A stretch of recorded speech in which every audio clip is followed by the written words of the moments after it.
Hey everyone, good afternoon. Welcome back to Thanks for Holding, the place for the real talk on how technology is changing customer experience and e-commerce right now.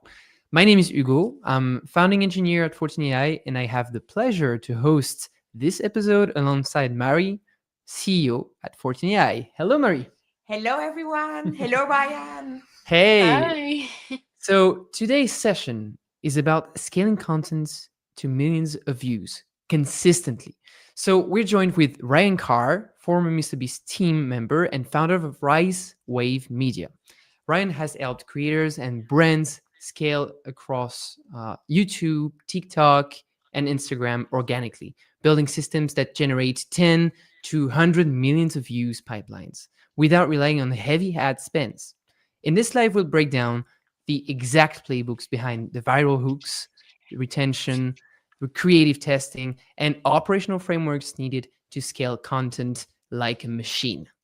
If you're a founder, creator, or marketer, or growth lead, try to turn content into a repeatable growth engine, you're in the right place. So, Ryan, welcome to the show. Yeah, thank you for having me. That's a pleasure. So, let's dive in with the first question. What was your biggest holy crap moment working with the biggest YouTubers? Um, Honestly, there was a couple different aspects. I think the first one being that when you work there, you kind of have to shut off your wow factor of whoever you're working with real quickly. Like, there's no time to be Yeah. fangirling. Um, and really, like the novelty wears off. Not that it's not cool, but it's Mm. a place of work. You Oh, just yeah. kind of get in that rhythm. Um, But I think the other thing that I didn't realize, because my background wasn't in social media when I started in Mm. it, it was kind of a fluke Yeah. thing. I think the biggest thing for me was looking at production teams and realizing just how large they can be. You Mm. see these productions, and from the outside, yeah, you think that there's maybe a few hands involved, but you don't know to the extent Yeah. of what goes into it. So I think that was the really shocking thing. It's like a well orchestrated play. Yeah. Everything has to go without a hitch. Everyone has to work together, and that was just really shocking of how much just truly goes into it. Yeah. And how much like pressure do you have? Like, is it hard to like get used to like all this organization, all of this, like having all the people around, having all this? Yeah. I don't know. Like, how do you feel about it? How do you feel about it? Yeah. I think you just kind of find your place in it and Yeah. go. I think being a team player is a big thing because you've had people Yeah. that have been there since the channel had very few followers, and so on. So you don't want to be that person that comes in saying, I'm going to change Mm. everything. I'm going to optimize it. You just have to go in and learn it and then really work with those around you. It's a level of trust, and you're spending sometimes hours on end with these Mhm. people. So, like having that rapport and just knowing where to go from there is key. Okay. Yeah. I see. And now you are a founder as well. And so, one question: if a new brand is approaching you with a few tens of thousands of followers with a small budget of 10,000 a month, what will you do? What will be your exact week one game plan? Mm. Yeah, so I think the first thing I would do is kind of see where we're at to begin with. Mm. You could have followers that just really aren't engaging with the content or just kind of there. Followers doesn't always translate to, consumers or customers. They could just be people following along, which is great. It's great to get your brand out there, but that's not Mm. translating to money or wherever your Yeah. goal may be if you're a brand. So I think kind of just pulling those current numbers, views, saves, shares, profile clicks, DMs, really any activity, seeing where we're at so I can get like a before picture and then have a game plan. And then I think after that, you onboard the team. You make sure you have a strong team. Editors are a huge thing, someone that can consistently produce that content or edit that content. Giving you different clips, being able to test multiple versions of that same Mhm. idea. And then I like to tell people to do content buckets. So, when I bring clients on, I've worked with influencers that are already established and then people just starting out. I kind of ask them their general idea of content they want to make. And we formulate it into buckets. So, Mm, give me your 4 or 5 testing lanes that you would like to make content for. Some people it's fitness, faith, family, whatever it is, IRL content, and then just going from there and you test it. Um, see what works, do the story-based content, behind the scenes, opinions, really mm, test all the avenues and see what sticks. You That's I think a problem with a lot of people when they start is they just think I'm going to go in and only do this. And Mhm. it may not work. And now you've mm, thought of all this content going one way and you're missing your audience. So I think after that, you produce in batches. I have a lot of different content that you're going to try. Um, but I think you want to have that creative range and it's not just about that volume you're pushing out. So, and I think after that, you're just turning it into multiple cuts, different hooks, pacing, and ending. And you'll see people do that. You could have a mm. large scale or longer scale, long form video you post on YouTube. People chop it up, put it on TikTok, YouTube Shorts, all of Yeah. that. And you can see that the viewers just really differ and that one hook may really work. Mm, So I think it's just all a big A/B test. Everything you're doing is an A/B test. Did this thumbnail work better? Did this mm. content work better? Did this title work better? And you're really just in this beginning testing it all to see what sticks before you put all that money, all that pressure into one lane. Yeah. And so I think with that, you're just launching it, you're tracking it, and then you can use some of that budget for those creator collabs or boosts to see if that same content is still working when it's given Mm, out to a larger reach. And then after that week, you're looking for those signals, what worked, what didn't, and then you're going from there and building on it. So I think that's where a lot of people go wrong is that they heavily invest in one pipeline. Oh, I'm going to only make this content, and that may just really not stick with our audience. So, mm. Okay, yeah, I see. So, like you said, for example, for the hooks, you like to A/B test to see like what works, what not, before like going all in with this kind of content. But do you have like other recommendation or like another like recipe on how to make something that is an absolute banger in terms of hook? Like, what are your strategies right there? so I think for hooks, there's some key ones that really work, and I think they're all kind of, I don't want to say clickbaity. We're Mm. not in 2016 YouTube where someone has some outrageous title that, Yeah, leaves people kind of mad at the end because they feel misled. That's the that's big true. thing. You don't want to mislead your audience, but you want to play with that psychology enough where they click. So, for example, i- you might have something like, I've been working with some fitness influencers, and so my brain has been like fitness mindset. But Yeah. like you could say like, is this protein a scam? I tested Mhm. the cheapest gym in my city. Those are going to be things that get people to click. Questions work really well, but I would say that a majority of titles, especially for IRL content nowadays, are I followed by some, verb. I tested this. I Mhm. tried out blah blah blah.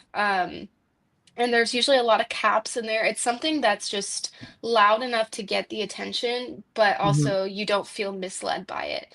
Um, so you're trying to create a question in someone's head, but you also want something enough where I think people a lot of times use social media as search engines nowadays. Yeah. So Mm. something that's fitting in that SEO where people can search. If I'm curious about a brand or a product, I can now search it in YouTube or something and it's going to pop up. Yeah, that's true. That's really true. Mhm. And following up on hooks, how do you get better? Mm. I think it's just creativity and also simplifying. I see people who do this long curated title Mm, and that's not really what's going to get people to click. Um you want it short and sweet, and again, I think that's just trying out different titles. Like seeing what works, getting creative with it, looking at other content maybe similar to yours and using that as kind of an idea basis to go from there. okay, I see what you mean. We have a question from the audience. Kevin Baker, thank you very much for your question. So here it is. Brands seem to neglect longer form YouTube as a platform these days, which is true because I see a lot of shorts, a lot of people like telling Right. us like how to do content for very short forms, the reels, the TikToks. But is it worth to invest there? How would you set it up? I think it really depends on what your end goal is. Hmm. We have a question later on that kind of talks about this, but I Yeah. think it just really depends if you're a brand. Um, there's some brands where it just doesn't make sense for. I can Mm, give quick content on TikTok and Shorts, but a long form video, just say we're talking about soap. Is someone going to watch a whole video on soap? Probably not. no. But I could have user generated content or something like that Mm, on TikTok that people quickly look. I think if it's done well, it can be done really well. But you also have to think about the framework is different. You have to keep that attention for a longer mm, period of time. So, do you have something important enough to say for a long form mm, video? Do you have something that's going to keep your audience? If not, keep it short and sweet and package it in a smaller package that's good for shorts.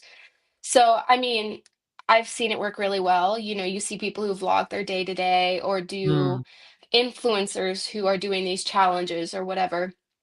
It tends, I feel like, to be a little bit more curated. You have to put more thought into it. A TikTok, I think people can bust out really quickly. Mhm. So it really depends. It's hard to say if it's no. worth to invest there. It really just depends on if it makes sense, if you're a brand, if you're trying to Mm, be an influencer or wanting to do the influencer route or have things to talk about. Is it something that needs to be in a long form? There's no. things that are, if I'm going to go on a monologue about blah blah blah, it's probably not going to do well on YouTube. Now, Mm, if I'm going to go show a travel vlog, me traveling everywhere, that could do really well. So it's mm, hard to say. I think they all kind of have their place. And if you're looking at it kind of going a little bit back and looking at it from, hey, this is what I'm trying to talk about or my brand compared to, the different platforms, you kind of go from there. It's not really a one size fits all.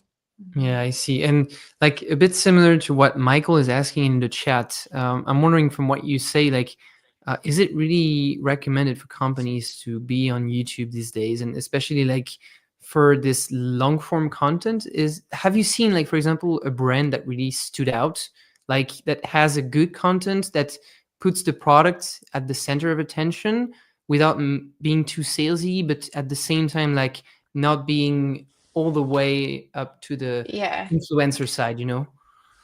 I would say I think it's pretty hard to achieve for a brand. Yeah. Um, I think I think some good examples are like Budweiser or Mm, Dove body mm, soap, where they've made very more, Dove has done public service announcements, videos that really hit because they touched like the emotion. And I think that's a mm. solid. They're still talking about their product and their values, but they're not really trying to directly sell their product. Yeah. It's talking about their values and people.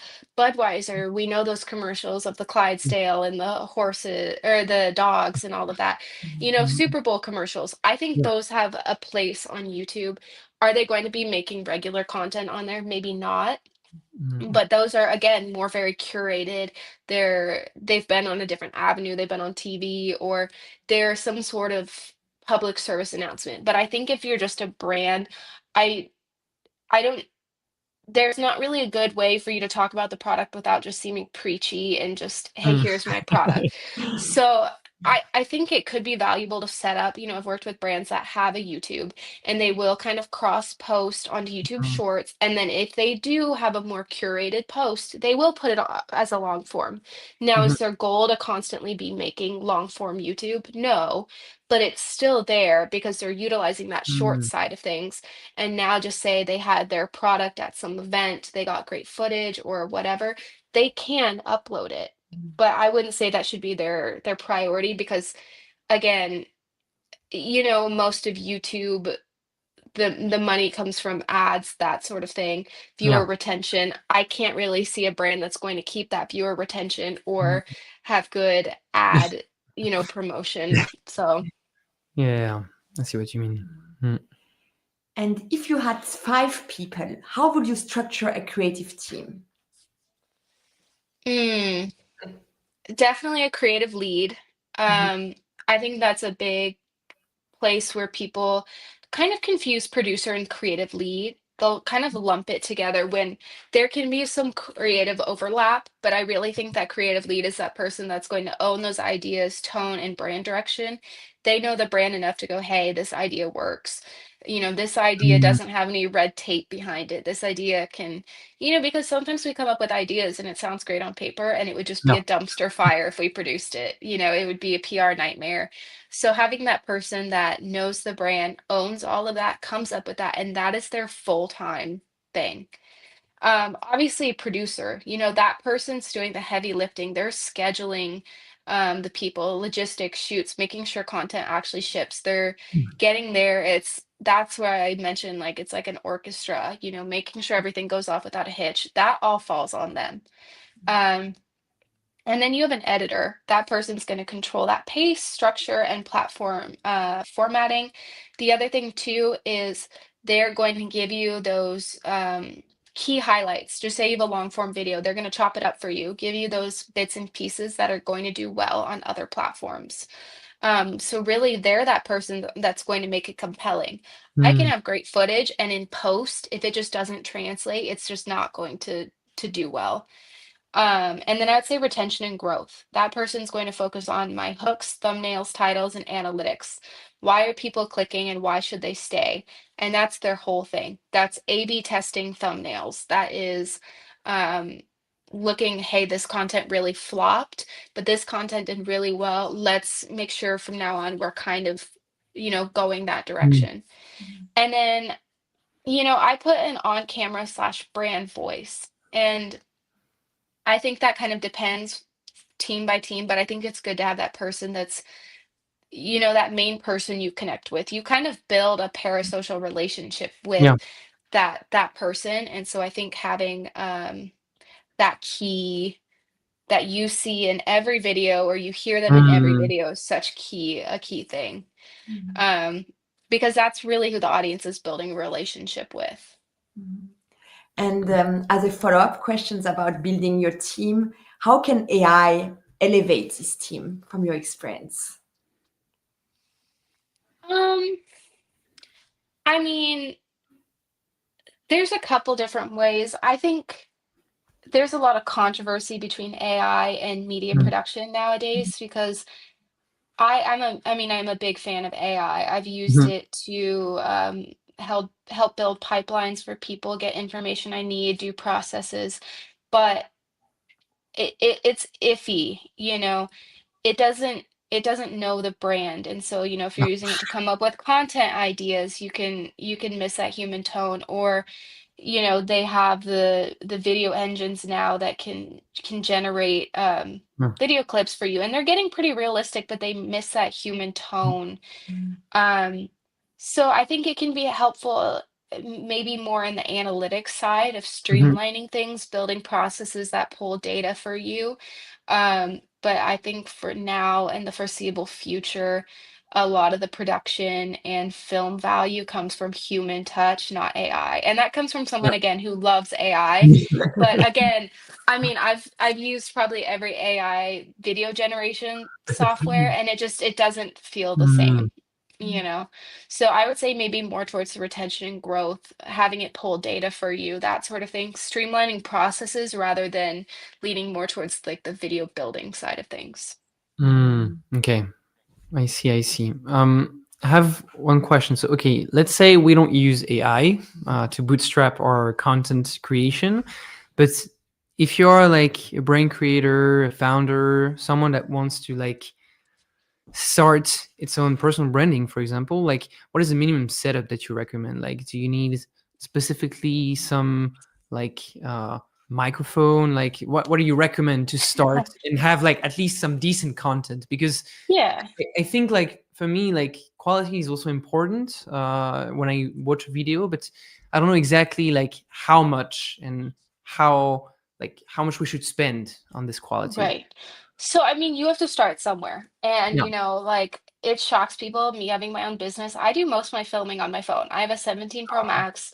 That's really like what I mostly film on. You know, I saw a post the other day that was like, if you can't make solid content with the bare minimum Yeah. materials. You elevating your gear is not going to get you to where you want. It's the Yeah. skills behind Okay. it. Yeah. Mm, I can use my phone and get shots that are comparable to a professional camera because I know how to use it. So I think just in general though, it doesn't even have to, it could be a phone, it could be, a cheap digital camera, something that's consistent, a basic mic. My lav mics were I think probably 30 bucks on Amazon and they work well. You don't need to spend hundreds of thousands to start out. If anything, I feel mm, like that's kind of hindering you because you say, "Oh, I'm going to start when I have the money." I'm going to mm, wait until I have everything in place. And so really like I I've had people who just have a ring light, their phone, a stand, and a basic mic. And my thing is more just consistency of it. Make sure your mm. thumbnails look similar. Look at your Instagram feed. Make sure that those cover photos all look similar. You're using a similar font. I mean, we've seen it. We've seen people go viral on TikTok or whatever. They're not having mass production and they're doing well. It's all their phone, but they've learned how to do that continuous brand voice and image where their videos look Yeah. streamlined and seamless. So again, I think Mm. that if you can't do it on the basic setup, I don't know if elevating is really going to get you there. Now, if you're already doing well and all that, that gives you reason to go from there. But you also don't want to have all this gear and it just really not pan out. So That's true. That's a bit of a budget, yeah. Oh. And speaking of thumbnails, what is the most unexpected part of thumbnails that crushes or flop? of sorry, oh, thumbnails. I would Yes. say one, if there's a lot of text on the screen, um, that again, it's all just it's like when you go in a grocery store and they put things at kids' eye level and it's bright and colorful. What are you going to gravitate towards? If I'm in a Mm, grocery store and I see something bright and colorful, your brain just goes straight to it. It's why different stores use different colorings, different restaurants, especially bright reds and yellows. Your brain gets attracted to it. And the same is with thumbnails. You want something loud. I see a lot, it's the big expression, someone's making a shocked face. It's usually what I see mostly. And again, I lean more towards IRL content, working with influencers. So maybe it's just kind of the area I'm in, but I've seen a lot of it's someone's face cut out with a background photo. We've all seen it. It's a headshot, they're making some huge yeah. face, and then there's the text and the image. Mm. And it's supposed to be enough so your brain is like, what is happening here? I need to click on this because now I'm interested in this. But the thing is, you don't want to give it away too much. Too much text, too many people or a design that gives away the whole video. Why would I click on it? You want something that keeps people going. Um, and gives them a reason to go, "Oh, hey, what's this about?" I've seen a lot of there was a video trend going on for a while, and it was I bought AI products off, Yeah. TikTok or whatever. And it's the photos behind them, and it's the blown up AI Yeah. photos. And you're going like, what is that picture? What did they buy? Did they really buy that? Now I have those questions in my head, now tied in with that title. You have, that interest. Mm. And so there's just little things, and that's why a lot of people A/B test is because it's the psychological theory. If I change this one little thing, is it going to do better? That sort of thing. Um, so I would say faces and reactions, Mm. the colors, but also clean and simple visuals, not a whole lot of Mm. text. Your hook should really sell it yourself. So, um, yeah. And just like this seems to be like really related to YouTube, but do you think we should also like curate as much thumbnails on other social medias, or is it more like a YouTube thing because you have like all the feed with all the videos that are competing against each other? So my thing is, I I focus a bit more on YouTube because that's your first impression. Now, Mm, when I look at someone's TikTok or Instagram, I'm not seeing those thumbnails unless I'm actually going onto their profile. And for me, I personally, and maybe it's just a me thing, I do not like the look of just say I'm watching a reel and there's a still photo of it, for the feed. And when I click on it, it's this video.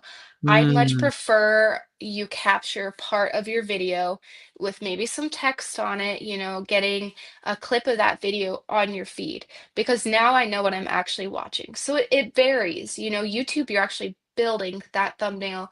The other ones, you're just picking that basically screen grab of your video. And usually for that, I would say something that has like a piece of text in it. Is it a subtitle? Something that shows it, but you want visual symmetry. mm, So I wouldn't want to um, have maybe just a thumbnail that I've made where it's a photo of something with the reel, and then here it's a clip of my video. You're kind of all over the place, and that immediately to me takes down your credibility of video making. mm, Um, so whatever you do, I say you just continue it all the way through. Make it look, seamless. If you look at my TikTok, it is not like that. I've not stayed in one content realm. I don't really care about my own social media, but for other people, it speaks to their niche. If it's workout content, you're going to see maybe gym videos all the way down with a title on it, day one, two, three, whatever, but it looks the same. And then, you see that eyesore when it looks completely different. So just that continuum is really important, but it's very different than actually going and making that thumbnail where you would for long form. mm. Okay, yeah. Um, Mm. and if you could ban one trend that creators and brands keep doing, what would that be and why? Maybe this is a personal pet peeve, but I more said that I don't love the day in the life content. Oh, that's Um, I hear me out. Like I don't mind it. There's certain people that can get away with it, but it's also the ones that are so staged, I think really, mm. really hurts your credibility.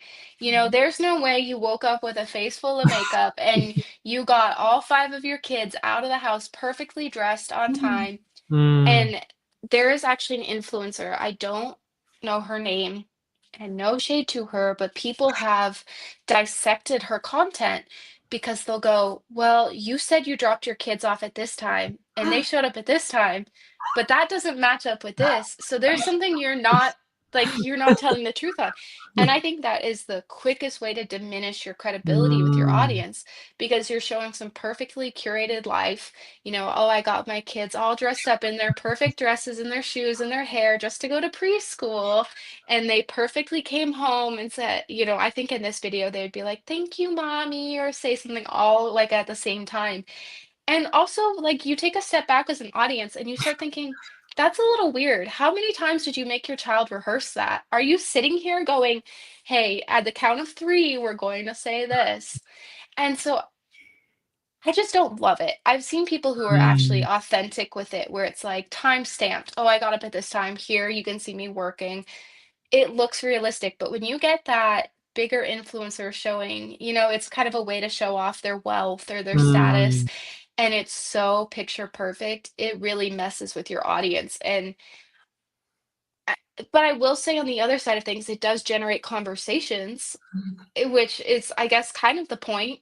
So it just yeah. it's like maybe that's not your ideal interaction and that sort of thing, As long but as you're it not looking for works. credibility, yeah, I think, Which can actually really harm you trying to get brand partnerships and yeah, that sort of that's thing. true. You Mm, know, they don't want you to BS it or fluff. They want someone, especially when viewers are watching, okay, I can trust this person. They can kind of damage your credibility with building those brand partnerships too. mm. So, We have another question from the audience from Joshua Schiller. So, when creating content, is there an approach you recommend for balancing optimizing for analytics that we talked earlier, like retention, the percentage of the video that has been watched, versus optimizing the long-term brand and connection with an audience? um, I mean, I think it all kind of goes hand in hand. I think Hmm. it's just It's a mix of knowing your content, what you produced, and knowing how audiences are. I think nowadays there's been a lot of, for example, I think attention span has gone downhill a lot. I mean, that's why things like TikTok and Mm, shorts are work really well because, people don't have to watch as long. But I think knowing your audience and watching other videos you've created, you can see on YouTube where that dip happens, and then going, okay, well, what caused them to stop watching at this point? And I mm, wouldn't say at going from there you change your content necessarily, mhm, but okay, maybe I talked a lot in this intro. I need to ramp it up. We had a really, really high viewership point mm, here, and then it just plateaued. What went wrong there? So I don't think that really comes yeah. with losing that connection with an audience. It's more just noticing those little bit of nuances and Mm, building into it. Maybe it was that your intro was too long. Maybe it was that um, this content's just not working anymore. Or maybe it is that you need something really exciting, really off the bat. mm, Maybe you just need to tighten your content altogether and you can get away with a 10-minute video rather than a 20-minute video. But again, that's where I think if you're doing this full time, having someone that's a retention specialist is really important to figure out those things for you and giving that feedback. mm. Speaking about building a team, what is the most undervalued skill you look for when you hire? That most people miss on resume. Adaptability. Um, Mm, I think there's a lot of ego in the media space, and people think they are their resume or their IMDb, oh, I worked for so and so. Oh, mhm, I produced this video or movie. I worked in Hollywood. And at the end of the day, it doesn't always translate well. You could go from Hollywood production and just not do well in YouTube production and vice mm, versa. You could say, "Hey, I worked on the set of blah blah blah," and then go and just it doesn't translate well because the productions are completely different. Now, is that to say your skills aren't valuable? No, but mm, you need to go and be adaptable. You need to be willing to learn because platforms change, formats change. What worked 6 months ago can die overnight. We know with TikTok, the algorithm's always changing. So mm, you have to learn that you will not be the expert in it. You know, it's ever evolving and you need to get rid of that ego, check it at the door. mm, And I've seen that happen. I've worked in recruitment for big YouTubers, and I've seen that so often. Oh, I'm qualified because I did all these videos, and they go and they crash and burn because the sets are different, the pacing is different, the atmosphere is different.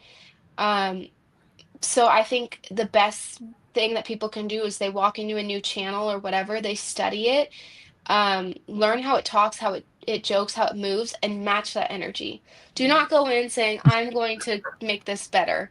Do not go in saying, I'm going to change that. And that may sound really harsh, but if it's already working for them, you are adding to that. You are assisting in that. You are not going and changing that.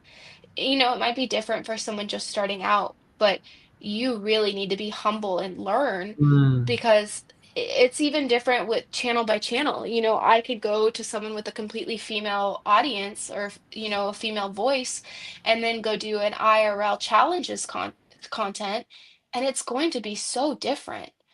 Um, so I think that's key. And then you have to be okay with your work getting scrapped. Even if your ego is tied to it, even if you've spent months on it, you could be at the end where it has a post date in 2 weeks and you find out that that content is just a bad idea. mm, Someone says, hey, I think that the timing is wrong, or we need to go a different direction. And at the end of the day, you have to be okay with that. mm, It's really all of just, I think the best advice I heard was you need to be cutthroat and thick-skinned because it's fast moving. People aren't always the nicest. People aren't going to handhold you through it. And especially if you're going into working with large scale creators, they don't have time to handhold you. You no. need to hit that ground running and learn whatever you can, learn from those around you, and just go from there. Unfortunately, we are almost at the end of this episode, but I wanted to ask you one last question because that's, I think, something everyone is facing, even us. Sometimes, you have a ceiling on your journey to grow your audience. It's starting maybe at 1K, then at 100K, and so on and so forth. And it's always hard to understand, like, what kind of mindset shift you need to change this, like, your perspective to grow to the next level of audience. So, what have you seen? Do you have recommendations, and what is like something that breaks those plateau? Yeah, so I actually had a creator reach out to me a few months ago and say, hey, we're at 4 or 5 million or whatever, and we're not growing. The same content we've been doing is not working. Mm, And that's unfortunately what happens. It happens to any creator. At some point it's used, it's done, it's dry. And I think the biggest thing is, treating your channel like a lab. You're mm, trying different things, being willing to experiment, even if it's uncomfortable. Um, Usually when people plateau, it's because you've maxed out your current audience. You've reached all those people, you've nailed that niche and format, and everyone who mm, wants that content is already watching. This happens for people who are in the millions of viewers. This happens pretty frequently, even if content was performing really well. Um, but I think the shift is realizing like that growth doesn't come from doing the same things better. It comes from expanding who the content is for. So you can still keep that core idea, but you widen that door. So again, like I said, I'm working with fitness influencers. I told them, it could be that same workout content, but now it's going to different gyms. Hey, I yeah. tried the most expensive gym near me. I tried the least expensive. I tried the best gym in this city. I collabed with so and so, Mm, because now you're reaching out to people who are one, hey, just say I'm looking at getting a membership at Lifetime Gym. And before I want to commit, I'm going to go look up, what does this gym look like on the inside? What are the amenities? Before I go drop all this money, hey, this person has now made a video on it. Oh, I like their other content. Let me stay hooked. Same with, now I just did something with this influencer. Now it's not just my audience, it's this audience too, and I'm merging them. So mm, you can still kind of keep your general what you do, but you're widening it to other yeah. avenues. And sometimes if it's just not working, then you scrap it and move to the next thing. Okay. But it's treating it as like a project. It's always moving. That's really nice. I really enjoyed this conversation. Thank you very much, Ryan, for being with us today. We have, yeah, Thank you so a much. lot of insight from Of you. course. I love your mindset of hustling. Always hustling. Yeah, that's amazing. Thank you for everyone for being with us today. We will announce the next workshop pretty soon, so stay tuned. And since then, you can have a wonderful day and see you next time. Awesome. Thank you. Thank you very much, Thank Ryan. you. Have a great day. Bye.